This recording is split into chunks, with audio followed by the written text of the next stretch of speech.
Hello everyone, welcome back to another video, and today we are going to solve the problem power of numbers. So we are given a number and it's reversed. We want to find the number raised to power of its reverse. So what that means, let's say we have n. So let's say we have 1 to 1. So we want to find first its reverse. Its reverse will be 1 to 1.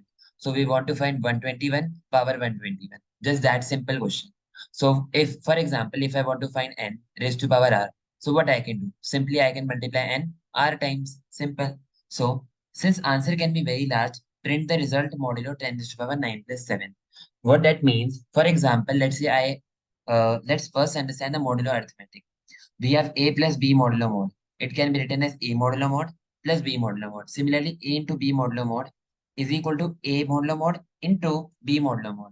So let's say we have 10 to the power 9. It can be represented in we have 10 to the power 9 into 10 to the power 9. We can represent it in long, but we can't store these much big numbers. They will lead to overflow and they can't be stored in any data type. So for that case, they have said that do modulo 10 to the power 9 plus 7, but I can't do that first multiply all big number that I can't store. So just we can use modulo arithmetic and we can modulo side by side while multiplying. Okay. So in this example test case, we just have to do 2 raised to the power 2. They have given number as well its reverse. For example, 12 reverse is 21. So we can find 12 raised to the power 21. That's simple. Okay. So what they have expected time complexity big of log n and auxiliary space big of log n. So actually when I multiply, so obviously it's brute force approach. So we have to optimize it. So we have two optimize approach. So let's discuss them one by one. So the first approach, optimize approach, is recursive approach. So let's understand recursive approach. Recursive approach is based on, for example, let's say I have 7. So I can divide 7 in two parts, 3 and 3. Okay. But we have extra one number that is left. So we can multiply 1 as well. Let's say we have 6. So we can divide 6 into 3 and 3. That means 2 raised to the power 6. As you know, in the simple mathematics, if you have learned, that number can be represented as sum. 2 raised to the power 3 plus 3.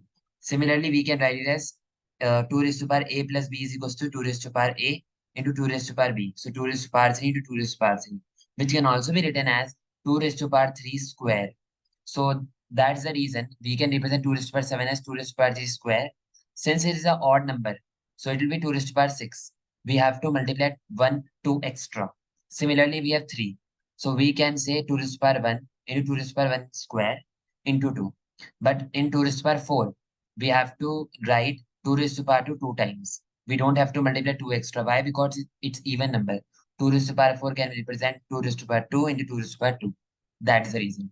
So how can we write recursive approach? So recursive approach is really simple, that recursion n comma r every day find its half. And if it is even, just multiply two halves. If it is odd, multiply two halves, that is multiply two halves 2 times, and multiply one number extra, that is n, because 2 raised to the power 7 can be represented as 2 raised to the power 3 into 2 raised to the power 3 into 2 raised to 2. So actually we are representing halves into one extra number. So this is normal recursive approach. So this is the base and this is the power, and we can find simply. So this is really simple. So here we have big of log n time and big of log n auxiliary space. But what if we find half separately? So in that case, it will go exponential. So just keep in mind, just find half only one time, then multiply. Okay. So now second approach that we have is the binary exponentiation. So binary exponentiation approach will be a bit difficult for someone who is a beginner. So let's understand it step by step. For example, we have r is equals to 11. So it can be represented in binary form as 1011. Why 1011? Because it is 2 raised to the power 0, 2 raised to the power 1, 2 raised to the power 2, 2 raised to the power 3. So that means 1 into 2 raised to the power 3 plus 0 into 2 raised to the power 2 plus 1 into 2 raised to the power 1 plus 1 into 2 raised to the power 0. It will be equal to 11. So you can represent it in binary form simply. Now, how we are using the binary form, let's understand. 2 raised to the power 0 is 1, 2 raised to the power 1 is 2, 2 raised to the power 2 is 4, 2 raised to the power 3 is 8. Basically, you can understand that here we have 1. So initially we have 1, then you are adding 1 plus 1, 2. Then 2 into 2, 4. 4 into 2, 8. Actually, what you are doing, you are multiplying the numbers. That is 1, 2, 4, 8 in the 2's power. Okay. So we can say that it's 1, so we write 5 here. Since we have 2, so we write 2, 5 here. Since we have 4, we have 4, 5 here. Since we have 8, we have 8, 5 here. So how we are going to utilize them? So let's understand it here. Let's consider the 11 as 1011. That is the power. That is, let's say 5 raised to power r. So consider the r as 11 and its binary representation is 1011. So what we are going to do, we are going to go side by side in the binary representation. Initially at 0th bit is 1. So we will say initially we have multiplicating factor is 5. So answer will be equal to was initially 1. So it will be equal to, since it is 1, we will multiply it by 5. I will tell you the reason why I am doing this. Why I am multiplying at 1, why I am not multiplying at 0, I will tell you later. Now we are multiplicating factor 5. So we are going to multiplying it basically raised to power 2 actually. Okay. Now we will say that next bit is 1. So what we are going to say that initially answer is 5. Just write it down here. Then since bit is 1, so we are going to say multiply it. Multiplying the multiplicating factor. Simple. Now let's come ahead. So multiplicating factor was initially 5 raised to power 2. We will do it square. It will become 5 raised to power 4. Okay. Now answer was 5 raised to power 3 initially. Just write it down here. Now, since the bit is 0, I will not going to multiply. I will not going to multiply. Let's go ahead. Now multiplicating factor is 5 raised to power 4. We are going to do it square again. And initially we have answer as 5 raised to power 3. Now we are going to check. Is my bit is 1? Yes. If it is 1, just multiply. So at the end, it will become 5 raised to power 13. So how it is working? Let's understand. What I already said that at 2 raised to power 0, it is 5. Now when I do square, it will become 5 into 5.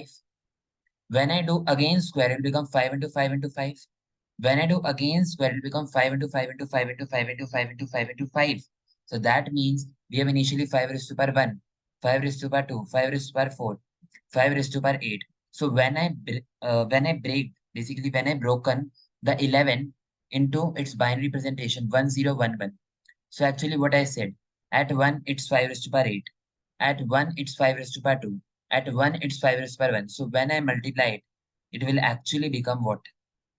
5 raised to power 13 only. 5 raised to power basically 11 only.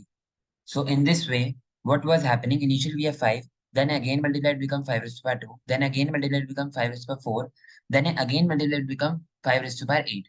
So raised to power 11 answer. So it reduced my complexity of big of log n because I am just going in the bit only. So let's see this. We have power int n comma r. So we have r initially. So if r and 1, that means if it is odd. If it is odd, so if it is odd, just multiply that bit. Otherwise, what we are doing initially, that we are multiplying the factor 2 times always. So we are going to multiply n as 2 times. And here what we are going to do to get the bit, we are doing r left shift is equals to 1 to get the correct bit. And we are doing until our r will become, I will not become 0 because we have 11. So we will basically reduce it until it will not become 0. So every time we will basically multiply because we have 1011. So at this I will multiply, at this I will not multiply because it does not represent the correct bit that is required. We have to represent this 11 in the form of binary representation. Then after that, we are just going to multiply that way. So this question was that simple. So this was all about code. If you like the explanation, please like, share, and subscribe to my channel. Thank you and have a nice day.